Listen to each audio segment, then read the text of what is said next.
Regional Development Commission, and we've got a grant. We did get our RTCC grant again for 25, 26. I'm really happy to say. It was we were always on pins and needles because you never know whether or not you're going to get a grant, of course. But we were really pleased to get this, so we will be continuing on.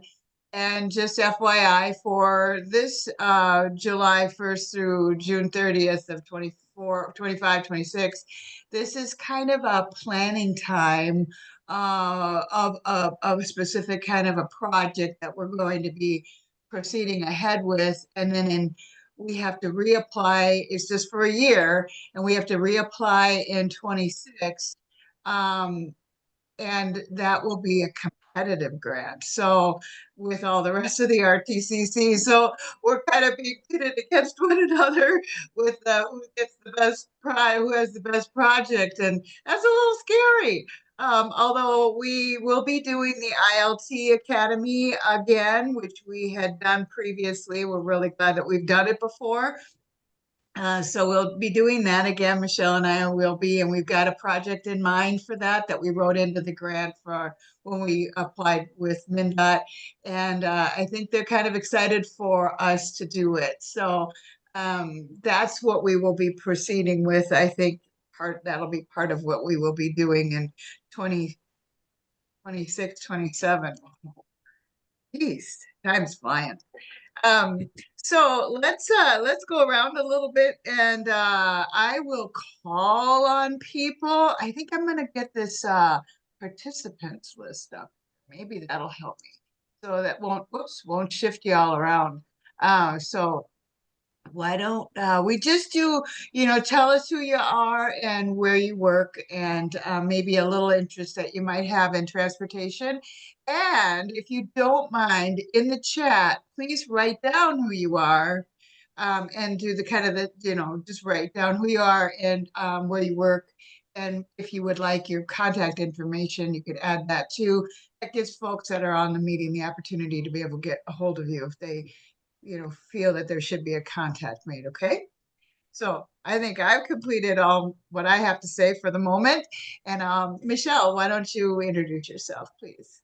Sure. Good morning. Michelle Thomas with the East Central Regional Development Commission and the Transportation Coordinating Council.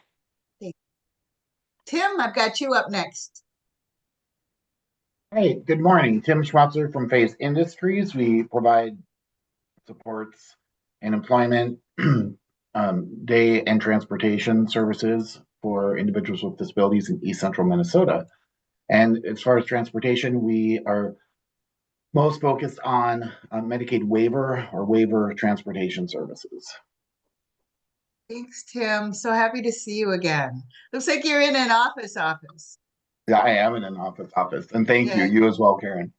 Yeah, well, here I am sitting in my at home, so I love it here. Hi, Dominic. How are you? I'm good, Karen. How are you?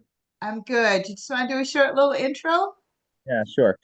I'm Dominic Olivanti. I'm the communications manager for Arrowhead Transit. And Arrowhead Transit is the largest rural tax-funded transportation provider in the state of Minnesota and the second largest in the United States. And I'm happy to be joining this call today. We're happy to have you. Looking forward to hearing more about what's going on with Arrowhead in our region. Thank you. Hey, Bob. Good to see you. Hey, morning, everybody. Bob Voss, East Central Regional Development Commission. We operate in 5 counties of Pine, Isani, Chisago, Kanabec, and Mille Lacs, and we are your friendly regional development organization. And we are friendly. Yes, we are. Thanks, Bob. Yeah. Natalie, do you want to do a short intro?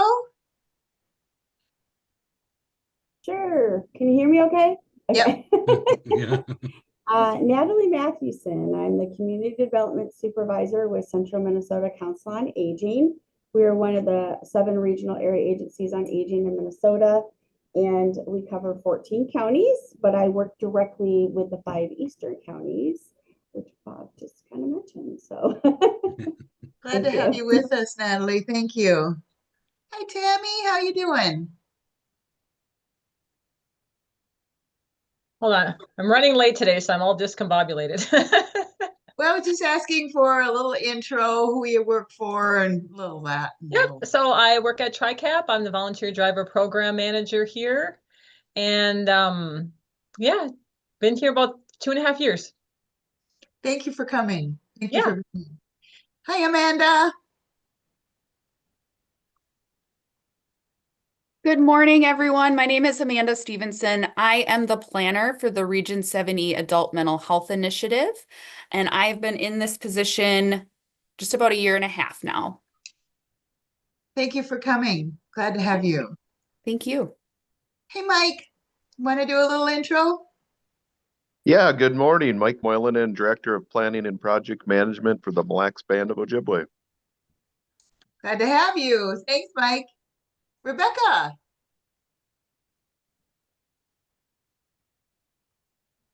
There you are. Good morning, Rebecca Perotti, Business Service Coordinator with Central Minnesota Jobs and Training Services. Thank you. Glad to have you here. Fireflies. I know that's Sandra. I don't think Sandra's on, no.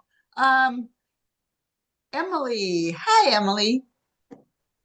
Good morning. This is Emily Carpenter. I'm a Community Partnerships Manager on staff with mHealth Fairview. I work directly with our 2 North Metro medical centers, so Northland Medical Center in Princeton and the surrounding hospital geography, and then Lakes Medical Center in Wyoming. Thanks for coming, Emily. Glad to have you here with us. Hi, Chris. You made it. Yes, I did. You're not even late. No, been a busy morning. Good, good. Little intro. Yeah. I'm Chris Fornes, Operations Supervisor at Timber Trails, and yes, it's been a busy morning today. I just got a skunk out of a trap outside without an incident. Oh, you know what? I've done that, and I didn't get sprayed either. Thank God. Oh, wow. Good for you. So I bet you're still a little nervous from that.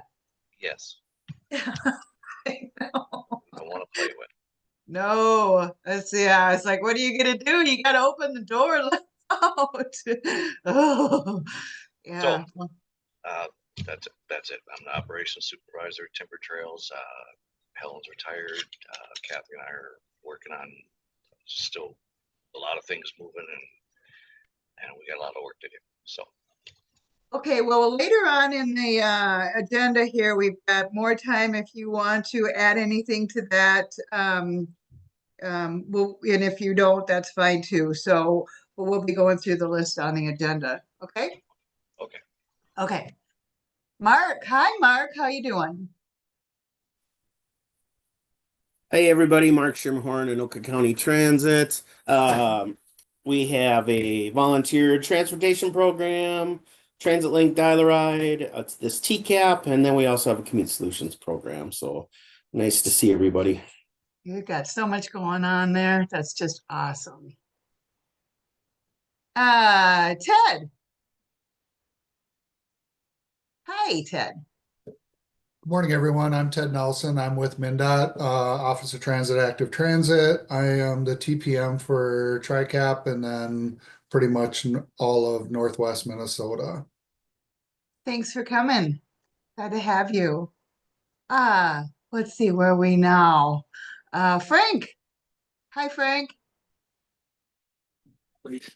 Hi, Frank Dalma, researcher at the Humphrey School of Public Affairs at the University of Minnesota, doing a research project sponsored by the Empowering Small Minnesota Communities program, where eCentral is the client, and we'll be wrapping up our work this summer and look forward to being able to present that. Glad to have you. Thank you. Let's see, where are we here now? I think Molly. Are you on, Molly? I just see Family Pathways. I'm just wondering if that's you. Hey Karen, No. it's Tony Buttacavoli. Nice to see you, Tony. Yeah, nice to see everybody. Tony Buttacavoli with Family Pathways, Executive Director. And just quickly, our 3 main pillars of service are aging services, domestic violence, sexual assault services, and food access. And then, of course, we have 10 thrift stores that support revenue for those programs. Wow. Good to see you. I love your last name. It just kind of rolls right off the tongue. It's awesome. Anne. Hi, Anne. Good morning, Ann Walter, Anoka County Transit. Ditto what Mark said, we have TransitLink services, volunteer, TMO, and the TCAP program. Thanks. Thank you, Anne. Let's see. Who else have I missed here? Nikki. Hi, Nikki. Good morning, everybody. Nikki Clandrud. I'm the manager of community benefit and engagement, based out of Cambridge Medical Center, but a part of Alina Health. And transportation really ties into the work that we're doing around health-related social needs. Definitely. Thanks, Nikki. Have I missed anybody? I think you got everybody, Karen. Awesome. Okay. Good. Let's move on. And I would just want to thank everybody for being here. Oh, somebody else. Who is that? Jeanette. It's Jeanette Kester. Oh, Jeanette. Let's see here. I don't see her on my list yet. Jeanette, can you hear us?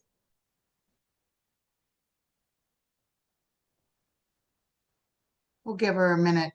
Jeanette, if you don't mind, would you please put your information in the chat? And if you'd like to do an intro, we'd love to have you do that. Okay, we'll just hold off for right now.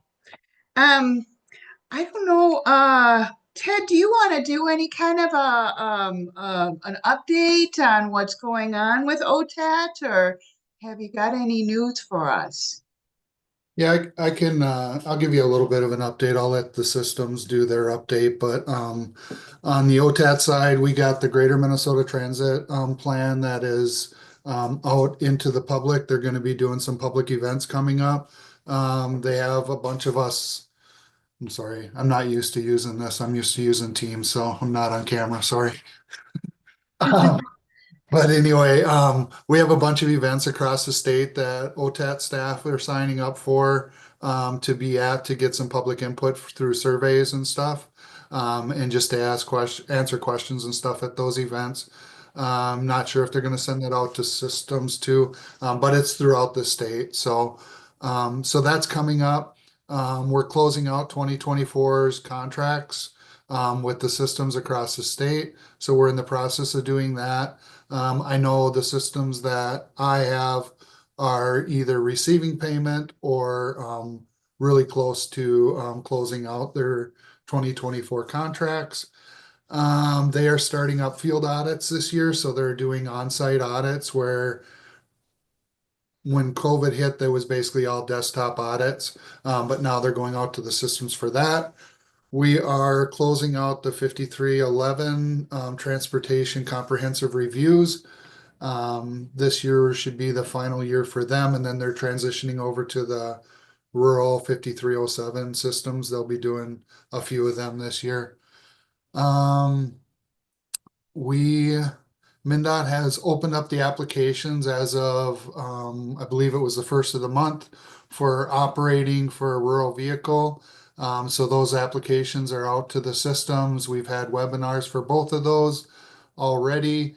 And so they'll start applying for 2026 operating grants and vehicle applications. And let's see, what else do we got going on?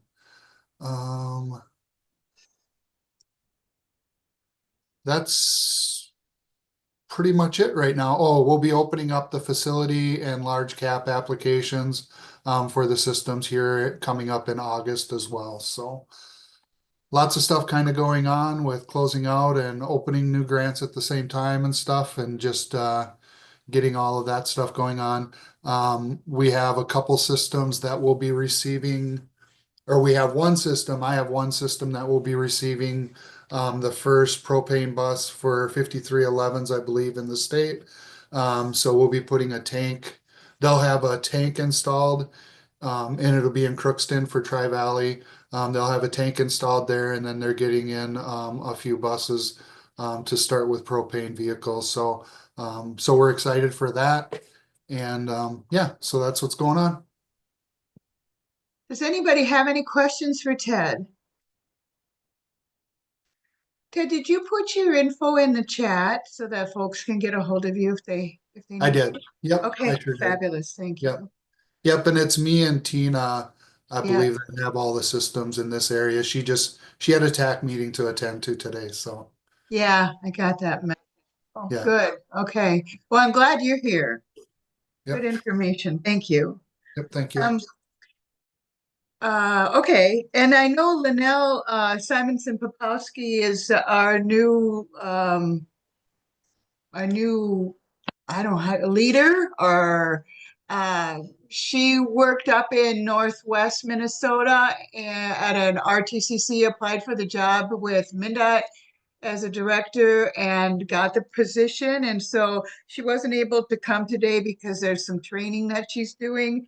But she will be kind of focused on all of the RTCCs. And so she will be at future meetings. So just wanted y'all to know about that.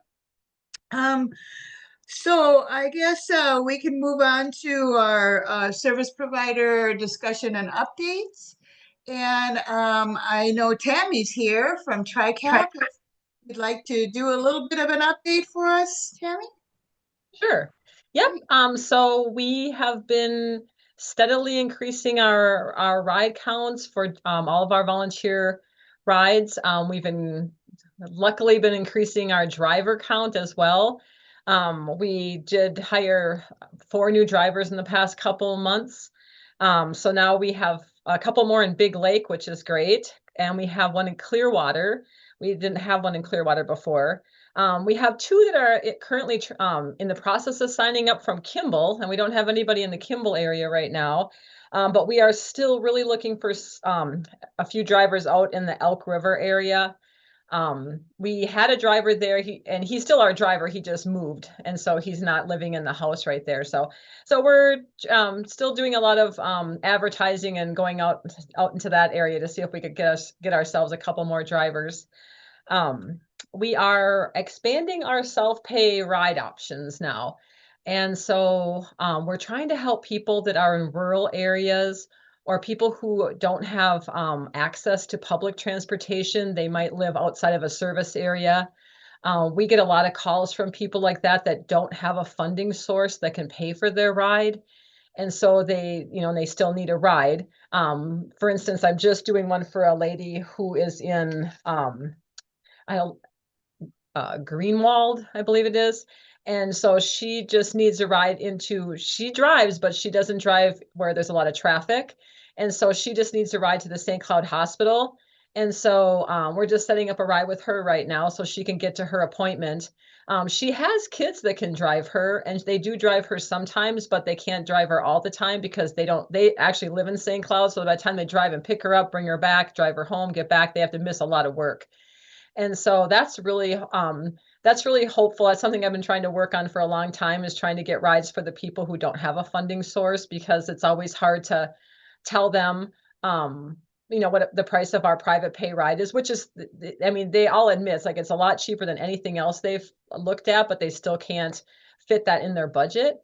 And so we are trying to help subsidize that now. So that's really exciting. And we're just working on the process to make it fair for everyone. And if it has to be income related, or, how we're going to do the process. But so that's what we're working on now. But it's kind of nice to be able to help people out that maybe can't afford even the 89 cents a mile. Yeah. So have you found any volunteers in Mille Lacs County yet? You know what? We have a hard time out that way, but like our funding sources, I think other places have a hard time as well, because we get rides in, like we'll get a ride in and we'll say, well, we have to pull a driver from, and then we'll, whatever town's the closest, whatever closest driver we have. And so then we have to ask for deadhead miles. And most of the time they're approved because they don't have another option to get anyway. But yeah, I have we have some funding for advertising. So, and those little papers really work. I mean, I put those out into the small town papers a lot, and that's how people are seeing the ads. If someone ever calls in and asks us, like, about volunteer, I say, how did you find out about our program? We keep a spreadsheet, and majority say those little papers that are out, or those little periodicals they put on, like, in businesses or whatever. And then also we have our volunteer driver referral program, which we started last year. And so if one of our volunteers refers someone, and also, I have to say, we got everyone a TriCap t-shirt and a hat. We've been trying to use some of our extra to get our drivers some bling. And that really helps. People, like, they'll see them and they'll see their magnets on the car. They'll see them wearing their hat, and it's like, oh, what are you doing? And they strike up a conversation with our drivers. And then we've had a few people call in about that. And it's like, hey, I met one of your drivers and it sounds interesting. So that's really helped as well. Excellent. Well, you're really doing great things. I thank you very much for that. We do really appreciate all that you've been working on. Yeah, we've got like 40 drivers now, and we have a few coming back, so we should be able to really up our rides now because we have our snowbirds coming back. We're having a volunteer driver meeting a little bit later this morning. We have a monthly drop-in. They can come in and ask questions or just have coffee, whatever sometimes they just like to come in and chit chat for a little while. And so we have one coming back today, and he takes a lot of rides, and he's up in our Little Falls area. And so that's nice because we really need drivers up that way. So excited to see him come back today. Good. Well, Mark, did you have a question? Yeah, Tammy, I think you started to say, what's the referral program? What do they get if they refer somebody? We tried that a couple different ways, and they couldn't pay or whatever, it's tricky. Well, so yeah, I had to wait until we had a little money in the budget for this. And so we have it kind of set aside. And so we do, if they get we went up a little bit in the amount we offer. Right now we're doing, if they get someone to come to us and they sign up, they get a $50 referral bonus. And then if they stay 6 months, then they get another $75. Ooh, that's really good because, they travel in good circles, so they probably know somebody that yeah, is we started out with just 20. is. Well, we had to start with $25 because that's what we had in our budget at that time. But now we have set aside a little bit more in our budget. So it's, it's a little bit more of an incentive to refer someone. So, and it's been working. So they like that option. Yeah, that's awesome. It is awesome. Good, good. Any other questions for Tammy? Well, again, if you want to make sure that you have your information in the chat, Tammy. Yep, I have it there. Good, good. Thank you. Any news that you can think of with TriCap bus services? Is there anything that Barb has mentioned? Are things going okay over there? Yeah, I messaged with her this morning and she said Rhonda, but Rhonda didn't show up or is not here, huh? Because she said Rhonda was going to be here today. I don't see her on the list. Yeah, I'm not as of right now. No. Maybe she okay. will. Yeah, and I'm not it's versed on the bus side, so okay. We do put we have our rides on the bus, which has been working out. So volunteer drivers, so we try to use our bus service as much as possible. And with our new service, or with our with our rides that we're doing, and with their bus drivers on their, I don't want to say their break, but in between, like if they have a pickup and then they have like a couple hours before they have to go back and bring people home, we've been trying to fill that up with rides. And so we've been really like working with them a lot closer and getting a lot of our rides onto the buses. So that's been great. Yeah, great. Well, I just wondered because, there's a gap there that we want to fill in Benton County. So we want to, Michelle and I will be getting in touch to maybe have a meeting about that in the future. Because there's no service in there. So I noticed that we didn't have a lot of rides in Benton County last year, and now this year it's steadily getting more. So because I even commented when I was filling out my report for last month, it's like, wow, we've really upped the rides in Benton County. We do, I think that was kind of due to like one person who was getting quite a few rides. So that always kind of skews it a little bit. But yeah, we've been with the volunteer driver program getting more rides in Benton County. Yeah, I would bet. Okay, sounds great. Thank you. Yep, thank you. Dominic, you're up. Yeah, okay. So Arrowhead Transit has a couple things going on down in the Pine, Chisago, and Isanti County area. You wanna share a screen or show anybody anything? I mean, did you want to Sure. show any of your maps? Okay, let me Um, make sure that I can get you. Come on. Okay, I'm gonna make you. Where are you? There you are. I can make you a co-host, and maybe then you can share if you want to share. There. Yeah. Okay. I think you have to stop sharing, Oh, Karen. sorry. I'm old. I can't. Okay, there we go. okay. Woo! So, as most of you maybe have heard, Arrowhead Transit is undergoing a major comprehensive redesign of Chisago and Isanti counties, which, as far as we can tell, is incredibly unique across the entire county. Or across the entire country. We have joined some national conversations with CTAA. And they have been, advertising this on our behalf and sharing this around with colleagues in now Tennessee. And Tennessee, California, and Washington State, I believe, are the most recent states that we've had conversations about our comprehensive redesign, because those states have systems that are going to be undergoing similar projects here in the future. So we're pretty excited about this. It's moving along pretty swell. And so far, so good. The report was submitted to MnDOT with raving reviews. So we got a 100% seal and stamp of approval from OTAT last week, which is great. And Sandy would normally be the one that would be presenting on this project, but she is the one that is at the TAC meeting and taking up Tina's time today in Grand Marais. So I am here today. So the Ride Smart project, just reimagining public transportation in Chisago and Isanti counties. This, we can just kind of jump into the public facing report and map that is public.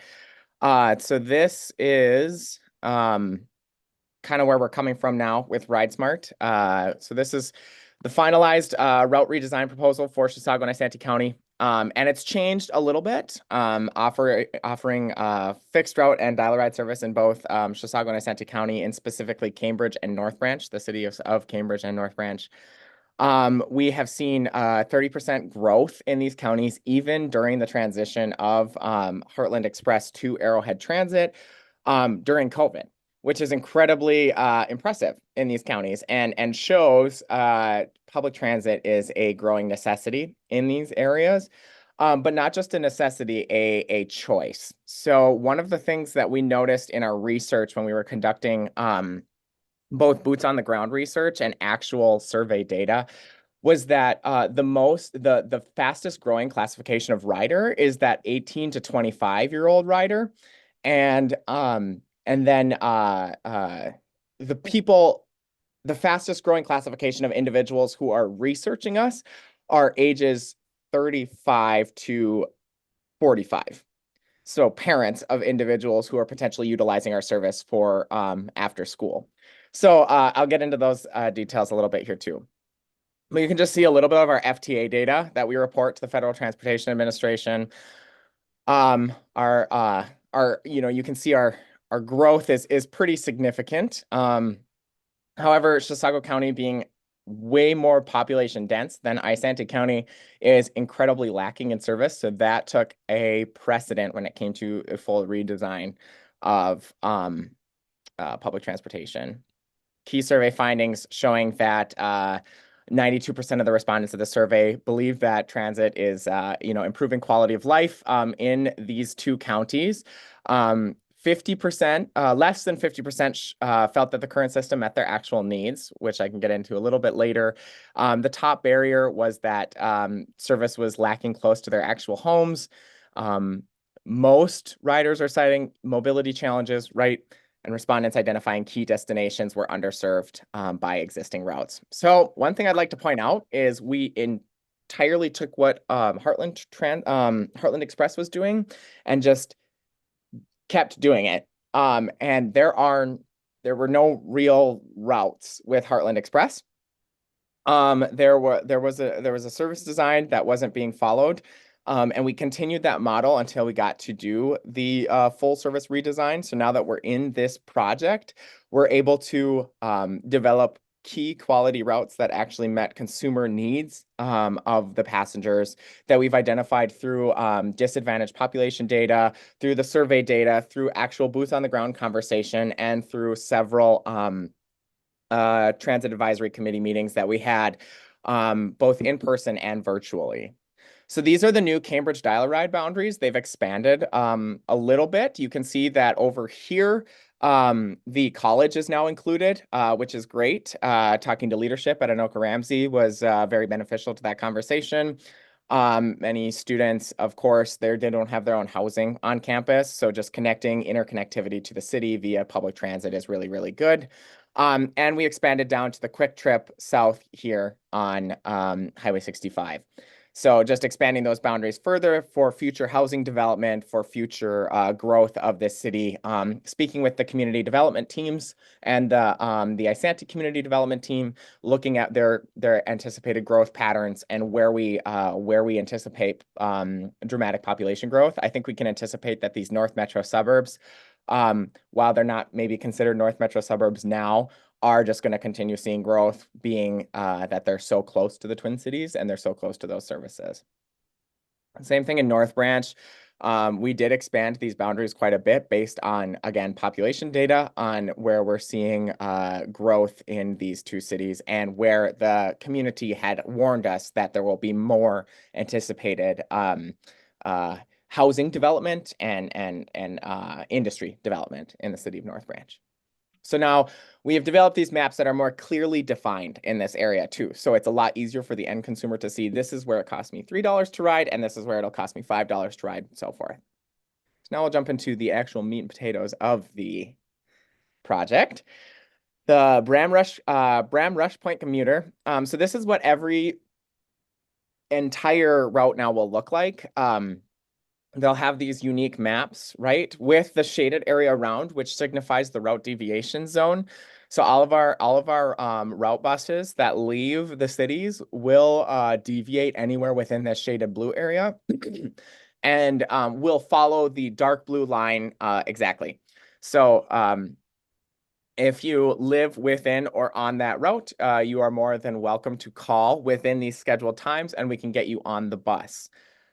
If the goal is to create more consistency in our scheduling to make it a lot easier for the end consumer to understand our routes and to understand how they're built, right, in comparison to how Metro Transit does their transportation, say in the Twin Cities.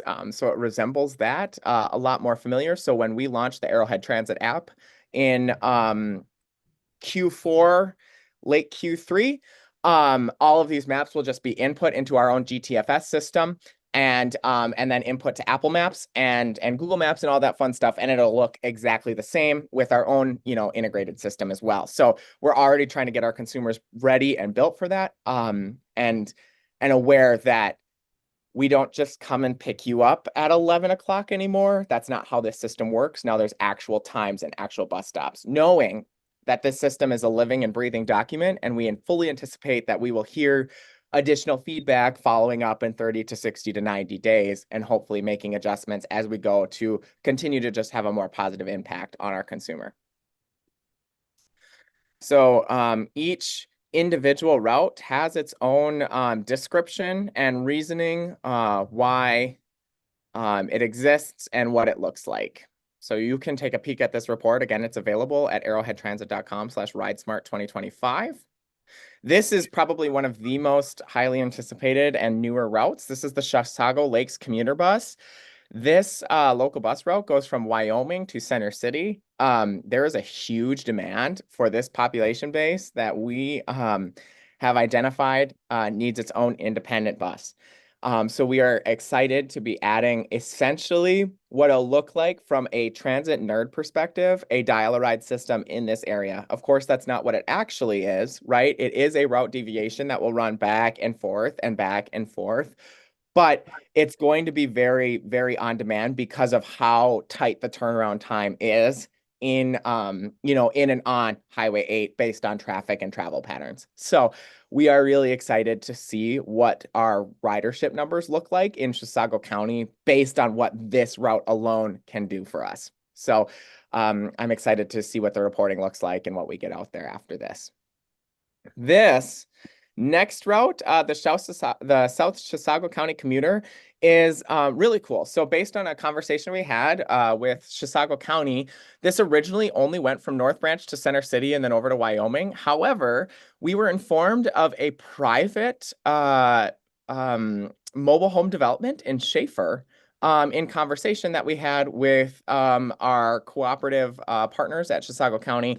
We were able to add Schaefer into the route design, and we have received a significant amount of positive feedback. We changed our survey data a little bit just to see, to get different responses, to see if it would actually be worth it, and it is. We are incredibly excited to offer this new service to Schaefer. There has been no bus service there, even when Heartland existed, except for Head Start. So we are excited to expand here, obviously, to a mobile home park that is private. And then Stacy, also being on that route, is the Chisago County, the largest public mobile home park in Chisago County. So we have both of them on the same route and a couple other routes that both meet them, right? So that they'll have multiple opportunities to access public transportation service now in these two growing communities that are growing pretty fast with pretty heavy investment in them. Also then getting them to industry where they might work or getting them to Fairview in Wyoming or a variety of shopping centers and so forth. So we're excited to be able to offer that now to those community members in Schaefer and on the Highway 8 corridor. This is the Pine City commuter blue line. We're excited to see the blue line go. It'll go from Wyoming to Pine. And yep, that'll be great. The Tri-City commuter, again, just North Branch, Isanti, and Cambridge, three of our most popular cities in the southern, in our southern territory. And Cambridge Saturdays, and so forth, so forth. So all of our data, all of our research, public facing is in this document and can be found online at ridesmart.com. arrowheadtransit.com/ridesmart, excuse me. And the project timeline and what phase we're in. We will be launching this project, and I would encourage everybody to join us on June 2nd at 10 a.m. at our Cambridge garage. We will have members of the public speaking. So a couple commissioners from Isanti will be speaking, and then Amanda Usher will be speaking. The county administrator from Chisago County, Chase, will be speaking as well. And then a commissioner or two from his side. And we're excited to hopefully get a few more speakers in on this project. But that day is going to be fun. The Minnesota Star Tribune will be there. KSTP Twin Cities will be there. A bunch of two other media outlets will be there. I'm blanking on their names right now, and I apologize. But it'll be a big day, and if you have an organization and you want to kind of show off a little bit, and you want to take advantage of the fact that there will be some free media attention there that day, I would appreciate you taking advantage of it as long as it makes Arrowhead Transit not look bad. So come take advantage, come enjoy the day. There'll be good cupcakes. There'll be a lot of good times had and a lot of good conversation about the project. We're in the process of sending out a mass mailer to everybody in the system, every residential address in Chisago and Isanti County, and they'll be receiving 2 free complimentary tickets to ride the system. So we're encouraging the ridership, right, from everybody riding the system. One thing our survey data showed us is that it's not just low-income individuals who utilize Arrowhead Transit. We had several respondents who are in that income bracket of over $200,000 in their annual household income utilizing Arrowhead Transit on a regular basis. So that's not unique to us. We know that that's rural transit and public transit in urban settings as well. And that was cool for us to see And we're excited to be able to prove that. So we're sending those tickets around to encourage ridership. That is Ride Smart.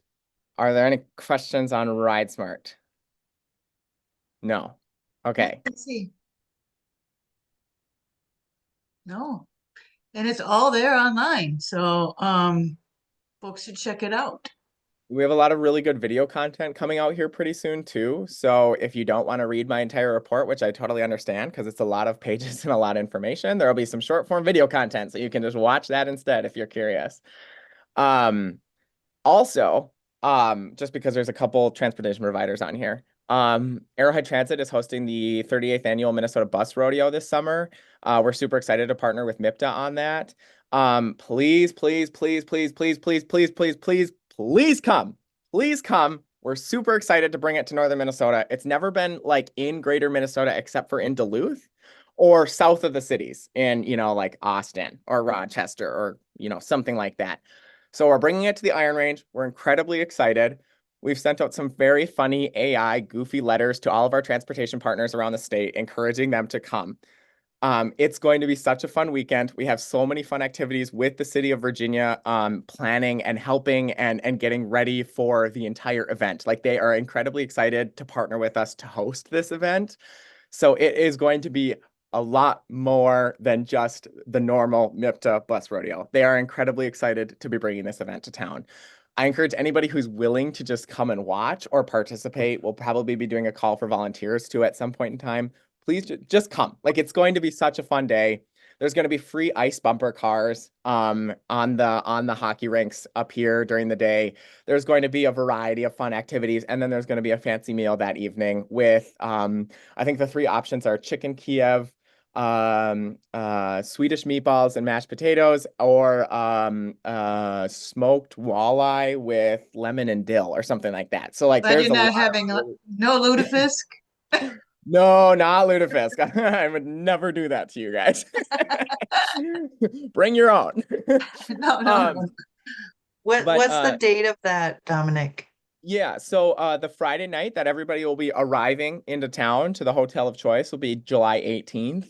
That'll be the welcome reception, right? The party.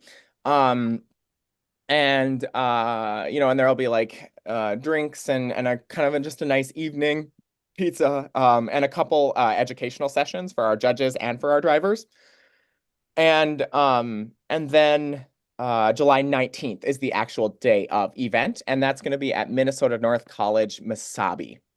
So we will again send out more formalized invitations to that. It's also on our Facebook right now. In case you were curious, you want to just maybe get a little bit more information on it now. But we have sent out letters to all the systems. We'll send out letters to all of our partners eventually. Like we're sending out physical letters because it's kind of fun to get a letter in the mail, we thought. So we're doing that just to be a little bit more personal. Nice. Yeah. So that's exciting. We're excited to partner with MIPTA on that and bring that event all the way up here. So bring your mittens because it's pretty cold. And yeah, enjoy the northern Minnesota life. And then the volunteer driver program, we're excited to see our volunteer. So we hired a travel trainer and a volunteer recruiter. And she's doing pretty good work here. So she's actually doing a travel training in a few minutes. I'm going to go do a review with her and just watch her do her travel training after this meeting. But so her job is twofold. It's volunteer driver recruitment and that travel training. And her volunteer recruitment is going really, really well. She's developed some pretty cool materials to assist in the volunteer recruitment. So we've actually seen, since she's gotten brought on a month ago, she's brought on 10 volunteers, which is good. So she doesn't really know much about Arrowhead Transit, but she's been able to bring on some volunteers, which has been really, really cool. But moreover, she's been doing mass distribution of materials and working networks and working people and doing education on what the volunteer driver program is. So we've been building out some resources for her too.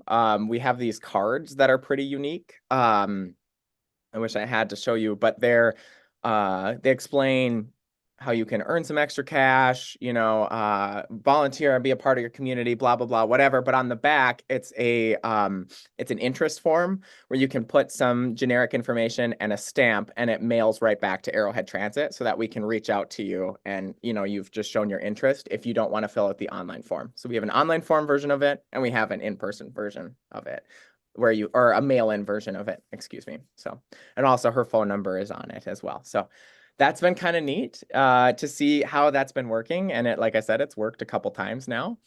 Dominic, do you think is she doing advertising in small local newspapers like Tammy does? Or where do you think most of the volunteers are coming from? Our volunteers are coming from word of mouth conversation. So we're taking a more guerrilla approach to our marketing efforts right now while we're building out different resources.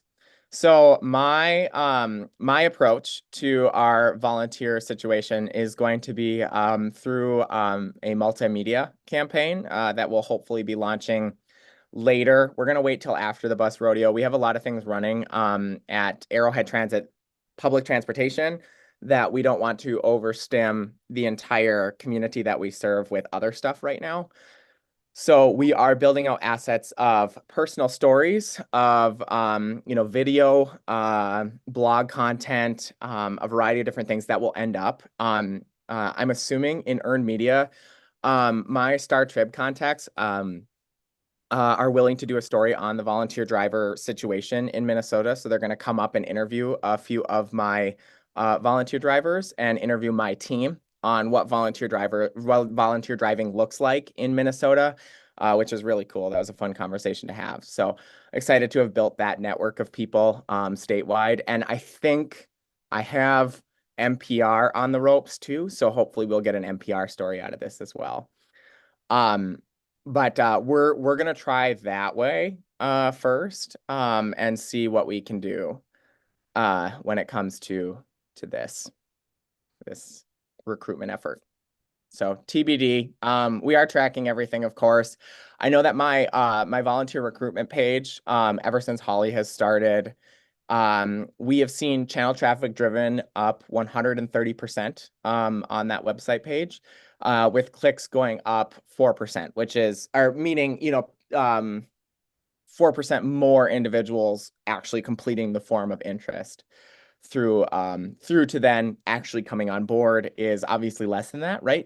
Because that's just common through the volunteer process. But we are actually seeing more names, more faces, and we've developed a better system of like, okay, they don't end up volunteering with us, but we keep their name, we keep their contact information, and we send them updates, and we send them information and smiles and video and this and that, just to keep them in the loop on what volunteering means to Arrowhead Transit.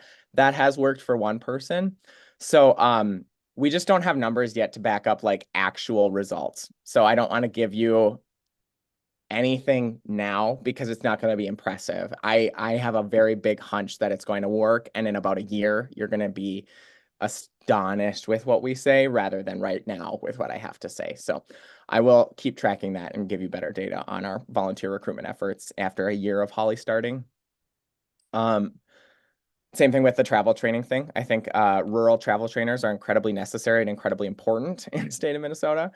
With how big Arrowhead Transit is, sure, right? But all of our systems are incredibly unique. All of them operate incredibly different. I don't even understand how all of the systems operate. So having Holly out there doing educational session, well, even not just Holly, but our entire team doing educational sessions on how to utilize the bus has changed ticket sales dramatically. We saw a 6.7% increase in ridership from Q1 this year to last year's Q1.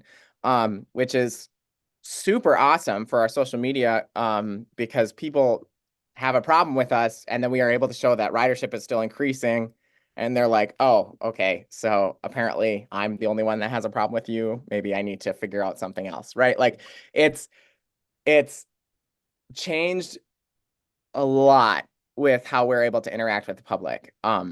In a variety of different ways. And she's able to collect more personal stories. She's able to pull people on board when I want to do personal advertisements or throw somebody up on a billboard. she's able to interact with them and actually like connect with them. I don't know. It's travel training and volunteer recruitment.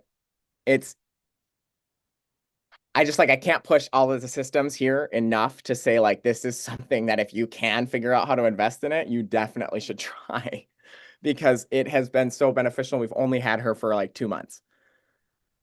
Yeah, it's a So- lot of personal touches there. That's really important that you've been talking about. That's awesome.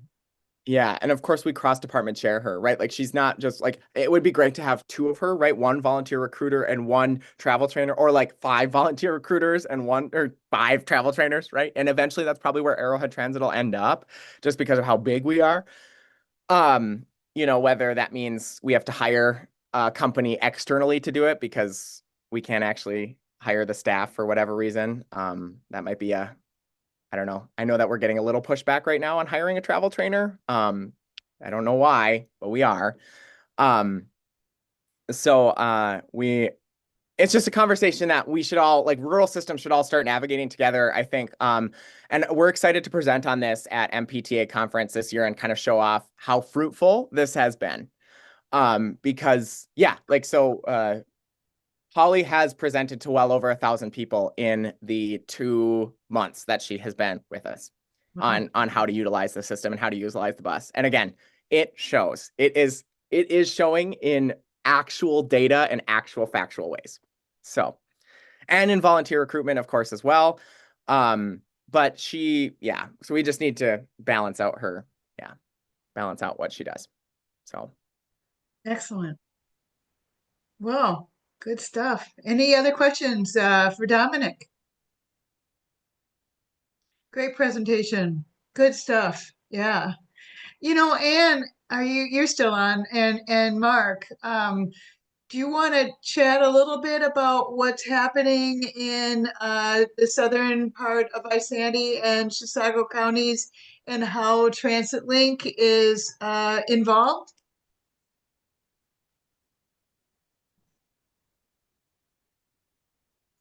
Wow. Mark, do you want me to speak? Yep, or? go ahead. It's your Okay. program. So, we're coordinating to have some transfer sites along the Highway 65 corridor and then 35W, so that if somebody wants to come south into Anoka County or wants to go north, that we can work on transferring people into greater Minnesota or back into the Twin Cities. So we have 4 different sites that are set up. Things that we have to take a look at because it's 2 different systems, greater Minnesota and what the Met Council oversees is looking at the different, how are we going to do reciprocating fares? We're expecting passengers to understand all of the policies and procedures for both services, which sometimes that's a lot just to know your own, but in order for them to be successful using both services, they're going to have to understand all the policies and procedures for both programs. So we are looking at having the transfers occur between 8 a.m. and 3 p.m. And part of that is to not strand customers. So let's say somebody was in Anoka County and needed to go north. Our reservations closes at 3:30 and our vehicles operate in a 30-minute window. So we want to try and eliminate people getting stranded and how to handle that. So I've provided phone numbers to providers on how to get a hold of people.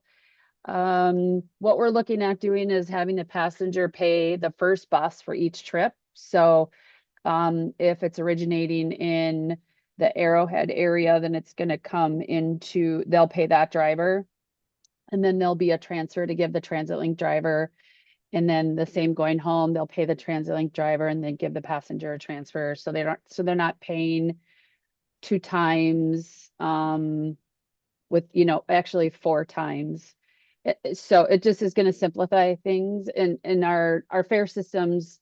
The cost of the service isn't the same either. So just to start off with, these are the things that we proposed. I believe Arrowhead plans to do some possible marketing maybe with flyers or something on their website. There, you're not going to, okay, Brandon had said that at one point you might be doing that. We're doing basically what you're doing. So just keeping it very low key. Okay, yeah, so the Met Council, like, the Met Council doesn't really advertise Transit Link or Metro Mobility. So this isn't a service that we would market either. Maybe we would put something, or maybe the Met Council would put something on our Transit Link website, but you know, just with the struggles of drivers and, oh, I was reached out to by who ran the marketing for the Gold Line expansion. She reached out to me. What's her name? somebody at Metro Transit. Yeah, somebody at Metro Transit reached out to me on behalf of Met Council About this project. Anyways, no- we were talking language. Anyways, but yeah, so we were talking a little bit about this, but like I like they were talking language for me to use, and I was just, yeah, so we haven't decided fully what we're gonna do, but yeah, we're keeping it low key. If you could get me the name of that person, because I'd want to share that with my project administrator, Yeah. Sheila Williams, because she would need to know that that was happening and where that was coming from. So just trying to think of what other information I might be missing here. Well, you You mentioned know, that, oh, that June 1st would be like the kickoff, but it really isn't a kickoff, but that was sort of the plan as to when things were going to possibly get yeah, going. I think because the service plan is Yeah. need the approval with MnDOT, and the service plan is effective the beginning of June. So I don't know if there's any other questions, or Mark, if I missed anything. No, I think I think that's everything. It's Will just there will there be more information about this though, for a person to be able to find it on one or the other websites? So, or do they have to just call in? The question I'm asking is because once a person calls in and finds out that it's not available, like in the past, they're not going to try again.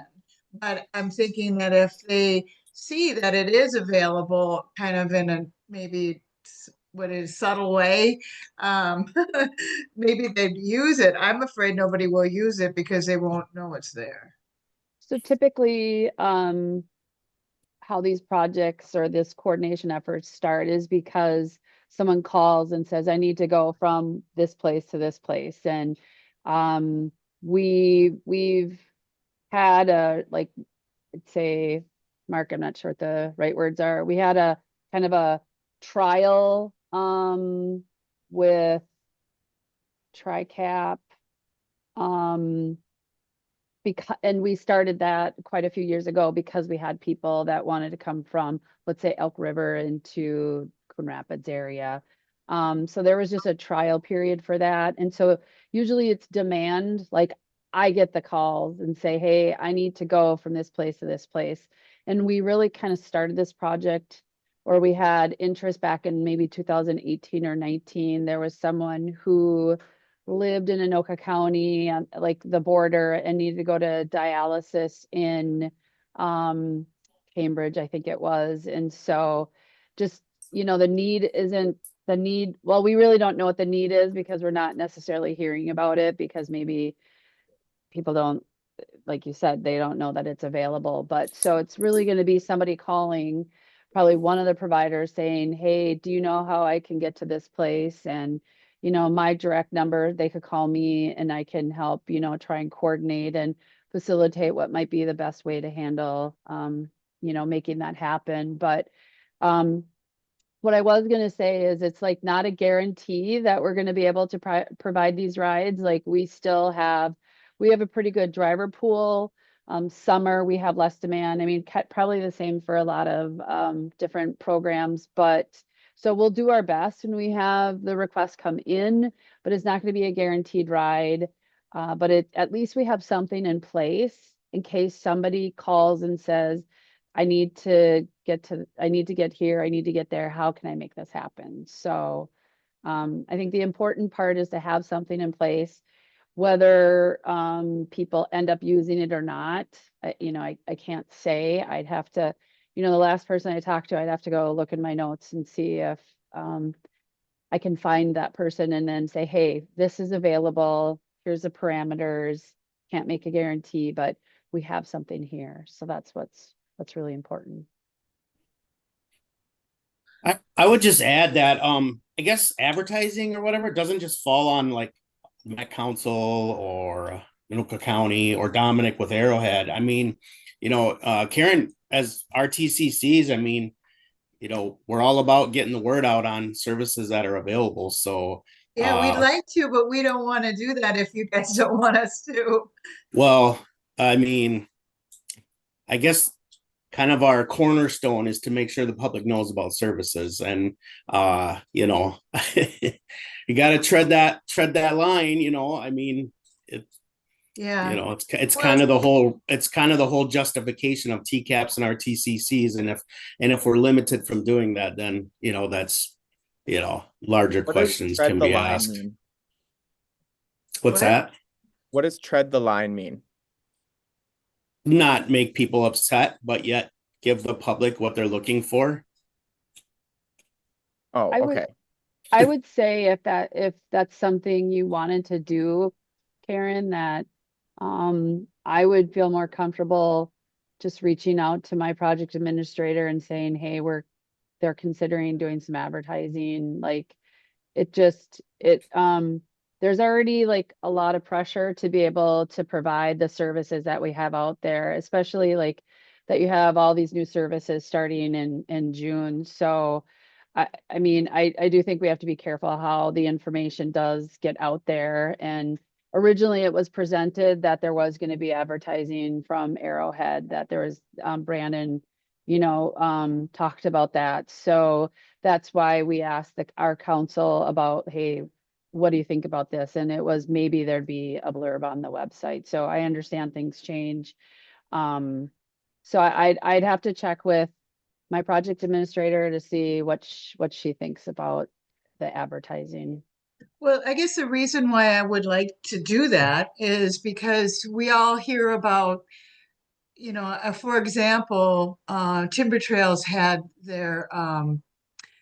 they had an expansion to their transportation, and it was called Beyond Timber Trails. And we applied for a grant to do some advertising for them through AARP. We didn't get the grant, but it failed. And I think it's because people didn't know about it. It wasn't advertised, out there enough. And if you don't get the riders, it's going to go away.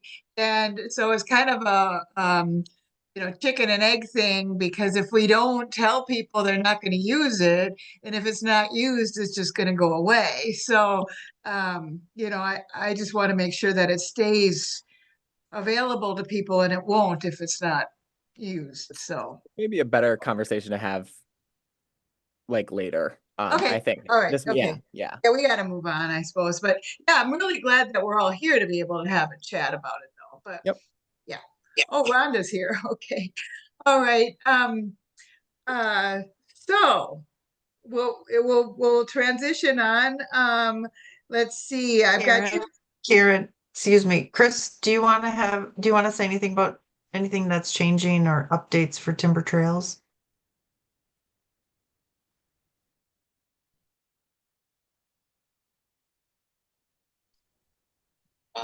No, Kathy pretty much has all the information on items like that.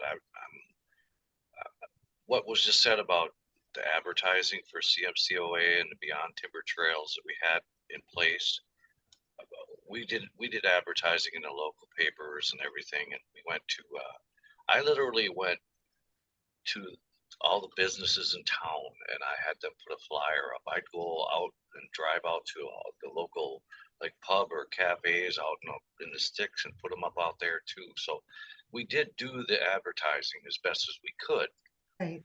And it was just the need was there, but it wasn't like every day, every week. We'd have sporadic. So it was, the word was out.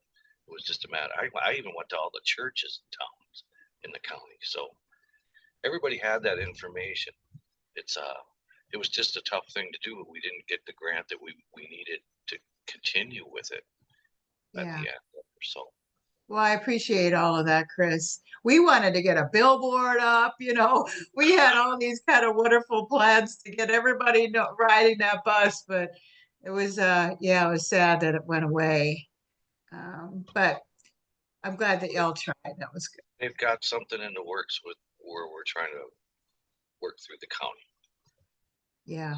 We got a new handicap vehicle, a Honda Odyssey with a drop floor and a ramp, and we're hauling people around for dialysis for stuff like that. And Good. we're gonna try and integrate that with that whole system too, because there's a lot of people out there out of our bus service area that need a wheelchair, Yeah. a vehicle that'll carry a wheelchair. So we went and got that about a month ago. So Awesome. we're ready to go. It's just kind of in the works still. Great, Chris. Thank you. Let's see. Rhonda, I see that you're here. I'm glad that you made it with TriCap. And if you wouldn't mind putting your information into the chat so that people who want to get a hold of you can. Do you want to give us a little update or a little intro? Hi, yep, I'm the fleet operations manager for TriCap out of Waite Park. We are in the process of finishing up our Waite Park 8-stall garage. Hopefully here in the next month, that's going to be complete.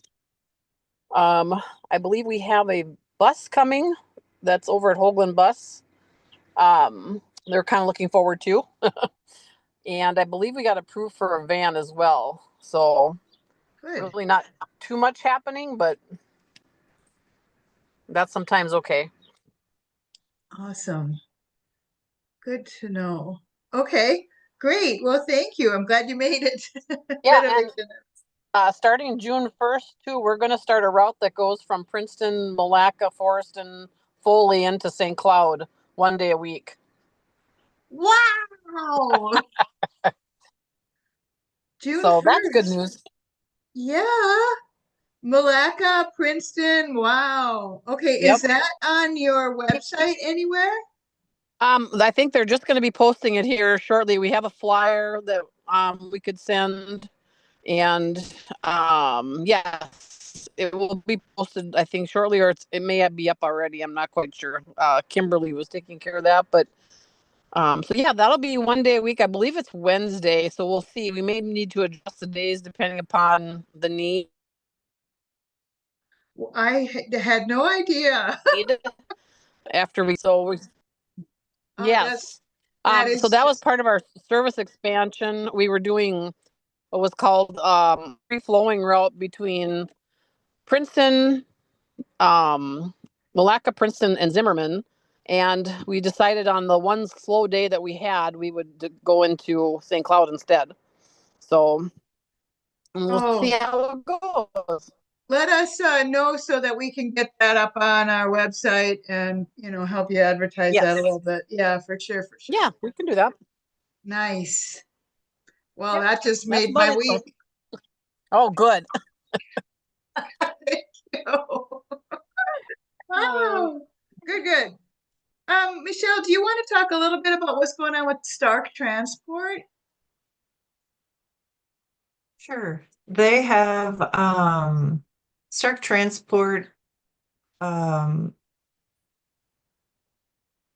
it has now UCare contracts for Chisago, Isani, Kanabec, and Pine counties. So there will be more waiver transportation service available in those counties.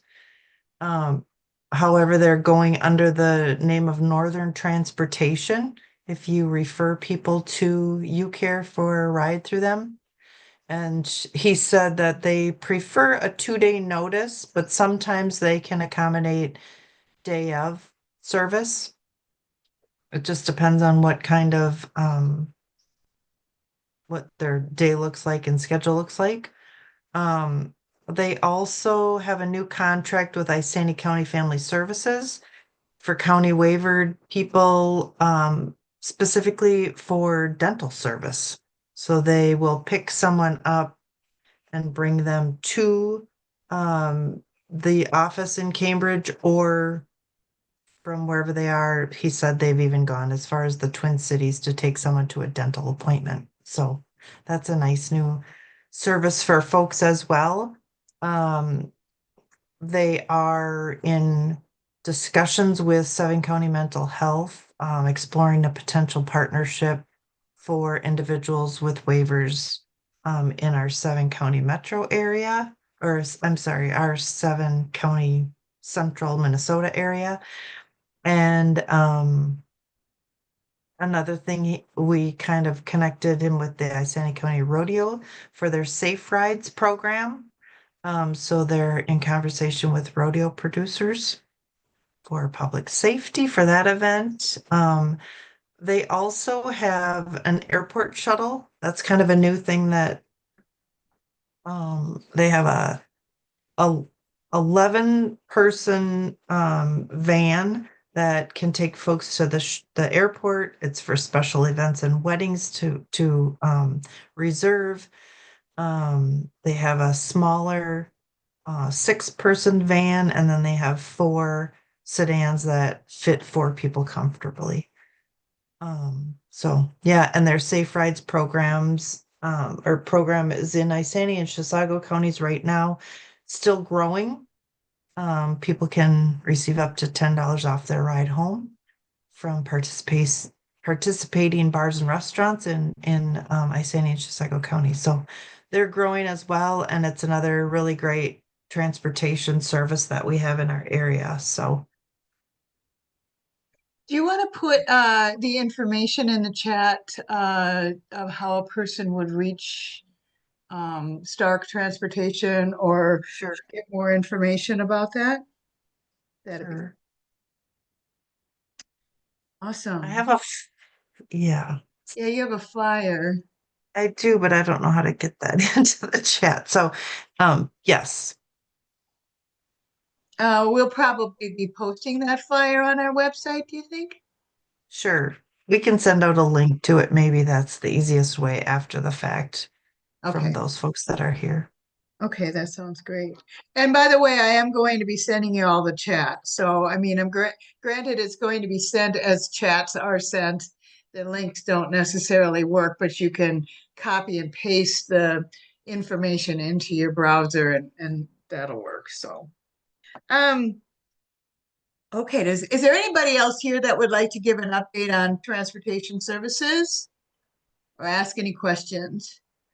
So I think we'll move quickly through the end of this because we have kind of gone over time. Although, you know, these meetings do take a while. We haven't seen each other since January.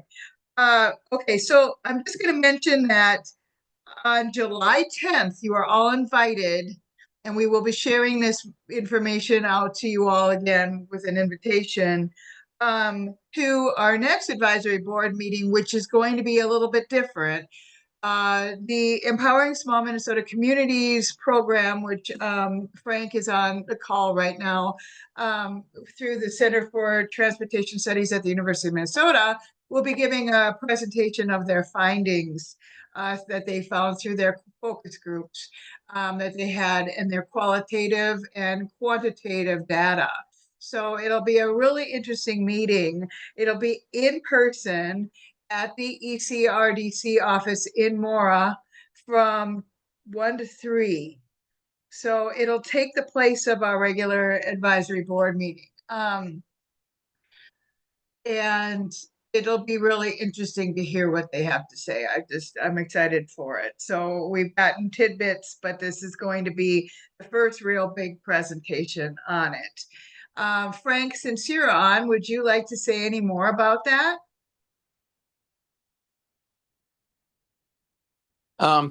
Yeah, just quickly, just to say that we've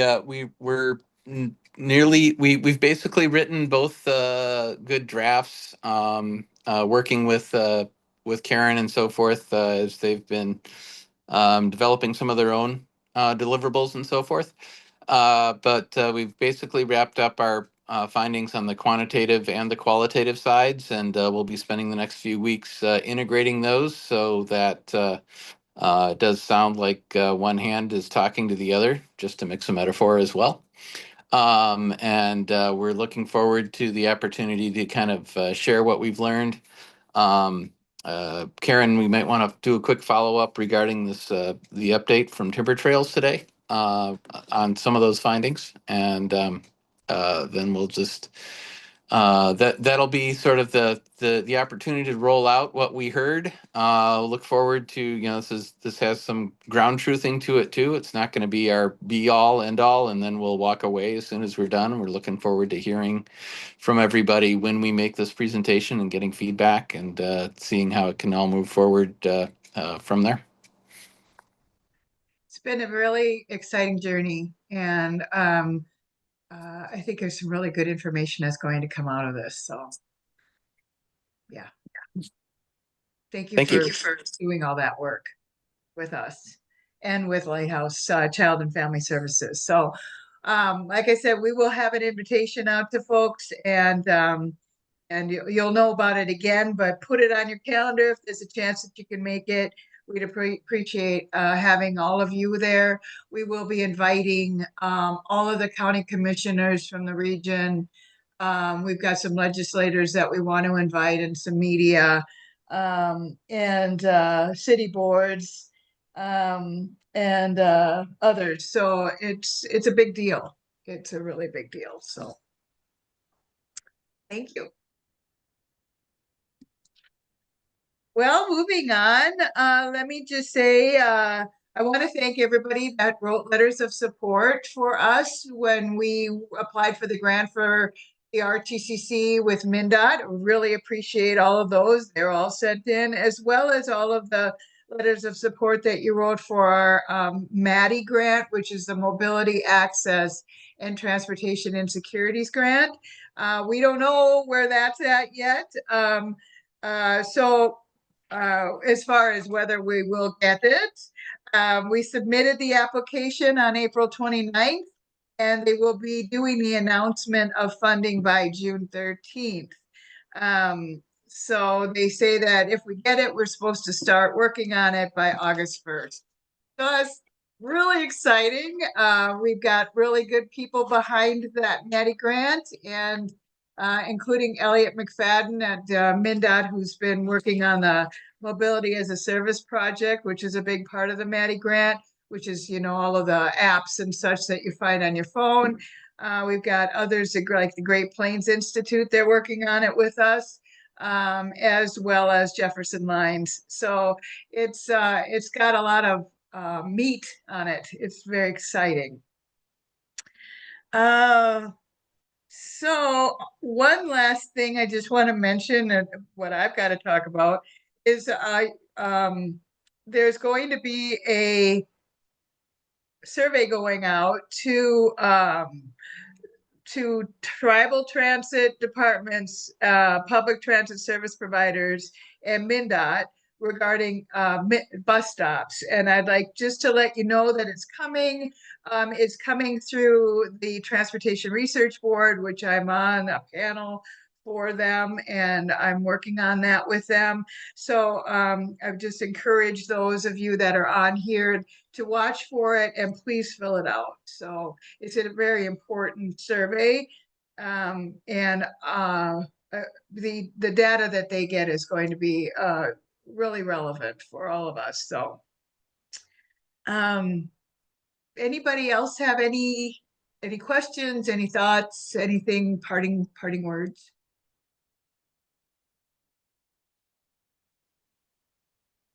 Well, then, like I said, we will be meeting up again on July 10th, and I really hope to see many of you there.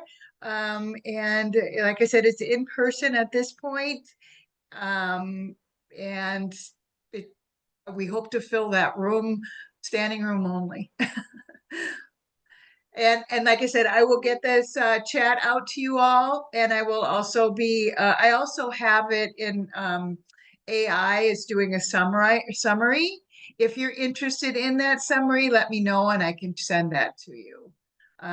Just send me an email. And thank you. Thank you so much for all of your participation.